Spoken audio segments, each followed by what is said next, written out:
Shalom pemirsa, kita berjumpa di dalam kasih Tuhan.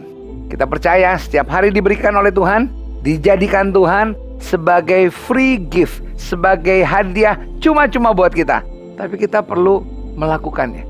Ya, kita perlu mengisi setiap hari supaya kita bisa menghasilkan lebih baik lagi buat Tuhan.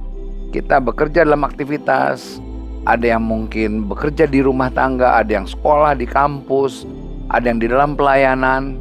Tapi ingatlah bahwa semua itu harus kita lakukan. Dan Tuhan berikan kesempatan setiap hari lembaran yang baru untuk kita bisa melakukan pekerjaan ini dengan baik. Mari, saya mengajak kita sekarang untuk merenungkan satu kata atau satu kalimat, dikenal oleh Allah. Seakan-akan kan judul ini berpikir bahwa kok Allah bisa nggak kenal gitu ya.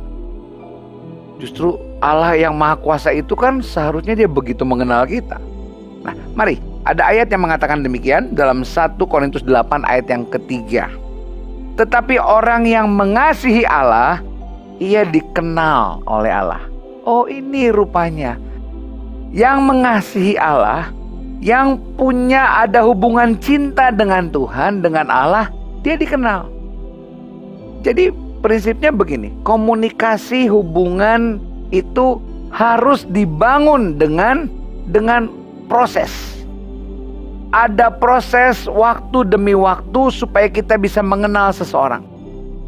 Ketika ada dua pribadi yang betul-betul sudah saling dekat dan membangun dan akhirnya ada cinta, ada saling mengasihi, maka otomatis mereka akan betul-betul mengenal.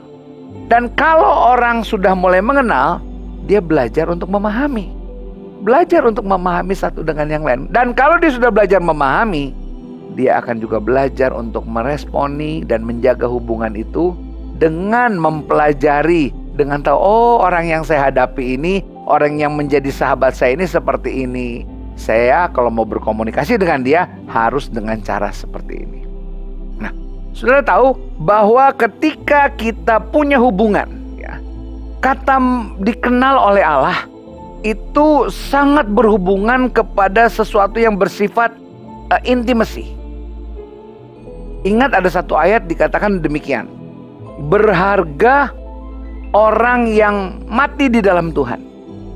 Orang yang dikasihinya itu kalau mati di dalam Tuhan itu sangat berharga. Orang yang dikasihi Tuhan, bukan hanya sekedar dikenal, dikasihi Tuhan. Kok bisa seperti itu? Berarti ada satu tingkatan lebih lagi. Nah, ayat tadi mengatakan orang yang mengasihi Allah, dia dikenal oleh Allah. Mari kita periksa hubungan kita dengan Tuhan. Kita periksa hubungan hati kita dengan Tuhan. Apakah kita betul-betul terlibat atau terjalin kasih? Atau kita hanya sedang menjalani satu hubungan yang kita anggap sudah, ya sudahlah, sudah jadi anak Tuhan, ya sudah cukup. Ketika kita membangun kasihnya awal-awal, ketika kita jatuh cinta pertama kali dengan Tuhan, dan akhirnya ke saat ini kita mengalami satu kasih yang sudah nggak benar-benar lagi kasih. Hanya menjalani satu kewajiban sebagai orang percaya, datang di gereja, baca firman Tuhan, berdoa. Itu menjadi sesuatu kegiatan agama. Kenapa?